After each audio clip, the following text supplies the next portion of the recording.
ambacho nimekiwaza kwamba inawezekana akaanza na Israel Patrick Mwenda pamoja na Shadrack Isakaboka au Mohamed Hussein katikati akacheza na nani wachezaji watatu kwa maana Baka Diobu pamoja na Mwamnyeto. Mwenda pamoja na Shadrack Isakaboka au Mohamed. Inawezekana kupanda kwa mmoja kunategemea mwingine yupo maeneo gani. Unanielewa? Kwa maana ya yani hapa kumbuka wewe mwalimu una option mbili. Unanielewa?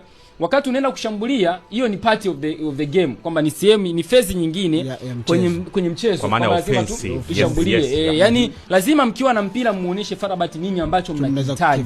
Ndicho ambacho nakizungumzia hapa. Kwa maana ya ukisema uwe na mpira afu ucheze sana kwenye eneo lako, unakuwa unatengeneza saikolojia kwa wachezaji wa Farabat wazidi kuamini kwamba hii game iko upande wao. Kuna namna ambavyo ndio una possess mpira lakini hauna uhatari kwa upande wao. Ukishika mpira ina maana ukishika mpira unaweza kupiga back pass nyingi mkapigana au mnamkaupoteza mpira. Ila ukiwa unashika mpira alafu unawafuata golini kwake, unatengeneza uhatari, yani unatengeneza kama tishio kwa upande wao kwamba kwamba watu it's okay kwamba sisi labda wao wanamiliki sana mpira, lakini lazima tujue kwamba hawa wakiwa na mpira wanafanya sana golini kwao, wanatufuata sisi.